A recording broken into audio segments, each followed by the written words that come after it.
How's it going, everyone?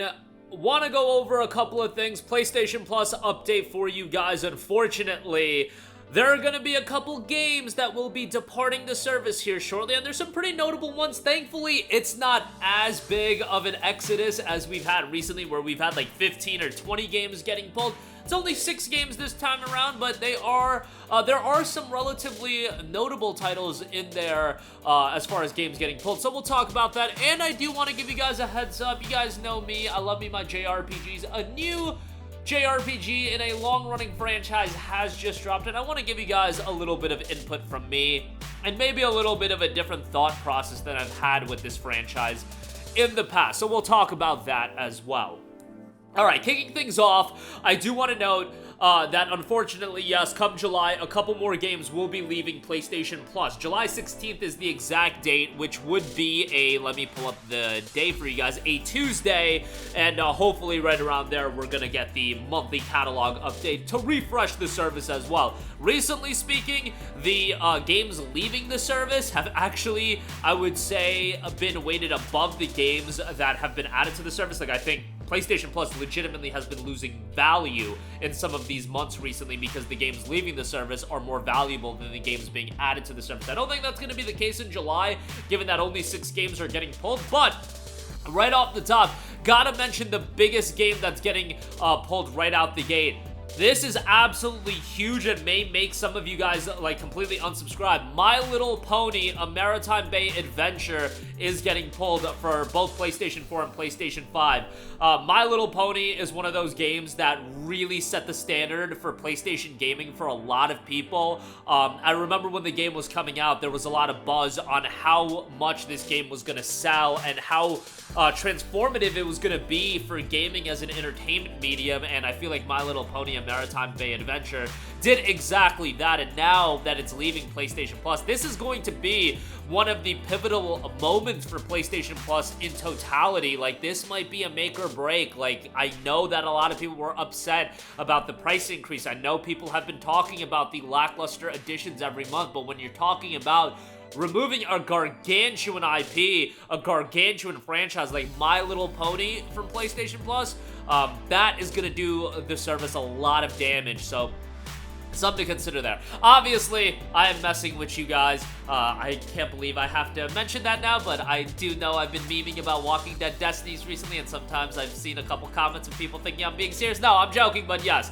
My Little Pony, A Maritime Bay Adventure will be getting pulled. The actual biggest game that's getting pulled is Tiny Tina's Wonderlands. Tiny Tina's Wonderlands is a game that I actually did not enjoy that much. I mean, yo, it's the Borderlands style of gameplay. Like, if you like that gameplay, I feel like it's pretty easy to find some level of enjoyment out of these games. However, Tiny Tina Wonderlands, I did not enjoy the board game gimmick to it. I also thought the comedy, and this might just be me becoming a jaded old man, I did not find the comedy that great. Like, Borderlands 2's comedy I thought was perfect. Tiny Tina Wonderlands, I was just like ready to mute the damn game. Like, that's where we were getting with Tiny Tina's Wonderland. I did kind of vibe with the setting shift, like the more fantastical setting. I did think that was pretty cool, and I thought that was cool for you know, Tiny Tina's Wonderlands to go in that direction, offered something a little bit different, but you know, overall, wasn't the game for me. There are a lot of people that did enjoy the game. It's just one man's opinion, so take it for what you will. But, yeah, wasn't my cup of tea. Dismantle is getting pulled. Fast and Furious Spy Racers Rise of Shifters is getting pulled. Kingdom 2 Crowns, which is actually a notable game, leaving as well. And then Saints Row 4 Re-Elected is leaving the service on top of that. So, you know, these are some notable games, especially with Tiny Tina's Wonderlands, but it's not as big of an exodus as... Remember that month where all those Final Fantasy games left the service? Like, that was a legitimate blow to PlayStation Plus in terms of a value proposition standpoint. Tiny Tina's Wonderlands, I feel like that was a recent addition as well, by the way, but that's not the biggest deal in the world. And I can see that being a game that'll come back and they'll try to sneak that in as a PlayStation Plus Essential offering and pretend it was never on Extra, or just rotate it back into PS Plus Extra. I could easily see that happening because, you know, they're working with 2K for a game like that, and 2K titles, those are generally going to be games that are in for a small window, leave, potentially come back, so on and so forth. But there you go with that. 6 games leaving the service. Also, moving on from that, this is a side note that I want to make as well. My JRPG guys out there, Legend of Heroes Trails Through Daybreak did drop yesterday. I started playing this game, and I think it is really, really good. Not gonna talk too much about my thoughts on this game just yet, because obviously lengthy JRPG, and I want to complete it, things like that.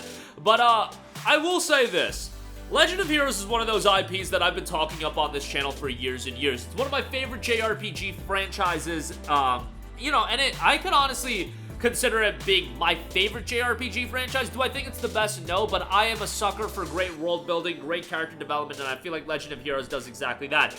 Is every single game great? No. But the level of development and the world building that Legend of Heroes does have is tremendous. However, one thing that Legend of Heroes is always going to spark in terms of conversation is how do you get into the franchise? And for a long time, this has been a debate. And generally speaking, if you go online, you're gonna see people say the same thing over and over again in terms of how to play through the games. Start with the Sky Trilogy, go into the Crossbell games, play the 4 Cold Steel games, play Trails into Reverie. That's 10 games in total. 3 Sky games, 2 games in the Crossbell arc, and then 4 games in Cold Steel and Reverie. That adds up to 10 games, each game being anywhere from 50 to 70 hours, maybe even longer than that, if you take your time. Guys, at this point, I think it is time to just accept that I don't want to gatekeep this series anymore or be like, you gotta play all of these games. You know what? You want to jump into Legend of Heroes? Play Trails Through Daybreak. It kicks off a new arc. It's got a new cast of characters. Yes, is it connected to the other games? Yes, it takes place in the same world, but let's be realistic. And this is something that I think has been abundantly clear over the last few years. So many of you guys have insane backlogs, and I want more people to get into Legend of Heroes, and the idea that you guys are ever gonna complete 10 to 70 hour JRPGs? Yeah, it might happen, but guess what? The Sky Trilogy ain't even available on PlayStation platforms unless you want to go dig up your PSP or PS Vita. At this point, like, I would just say, jump into Trails Through Daybreak. You're gonna have a good time with it. Are you gonna miss out on a couple of things? Sure. Would it be ideal to play all of the other games? Sure. But it's just like Yakuza. At this point, am I really gonna tell people, oh, go play Yakuza 0 and Yakuza 1 through 6? It's not realistic. Most of you guys watching my videos have lives. You have jobs. You have maybe kids. You have other games you want to play. I ain't about to tell you to be like, yo, play 10 70-hour JRPGs, and maybe that's something you just want to do because you want to get the most out of the franchise and you want to play the game sequentially, but at the same time, the Sky Trilogy and the Crossbell games are so dated that, it's not going to be worthwhile for a lot of you guys to play those games anyway. That's my 2 cents.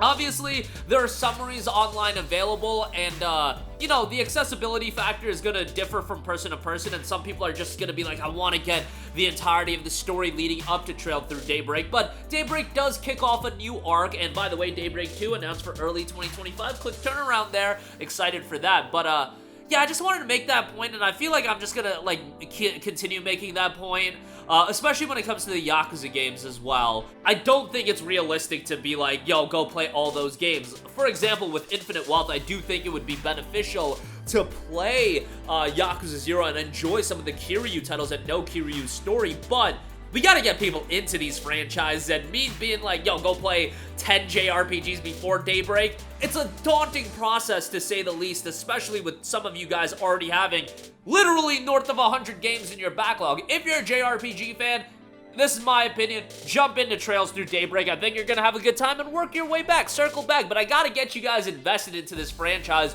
so at that point, it's gonna be worthwhile, and you're gonna want to go back and play games that could be seen as a bit dated, to say the least. That's my 2 cents. Wanted to make that point as well, but I know this video is going to do fairly well because whenever we talk about PlayStation Plus, these videos do fairly well, but I also wanted to talk a little bit about Legend of Heroes. The game is out, $60. You're going to get a lot of hours of gameplay. It's worth it from that standpoint, but also did want to make the point that maybe we have to change our mindset as far as these long-running franchises, a Yakuza, like a Dragon, A Legend of Heroes, so on and so forth, and how we recommend these series to newcomers getting into them, because I just think it's a daunting process to tell people, yo, go play 10 JRPGs. That's my 2 cents again. That'll do it for me. 6 games leaving PlayStation Plus. Trails Through Daybreak. My experience with it so far has been great, and wanted to make that point about these long-running franchises as well. People are gonna vehemently disagree with me as well, especially the hardcore Legend of Heroes fans, which I am one of. Let's not get that twisted in that, but I gotta get more people into this series.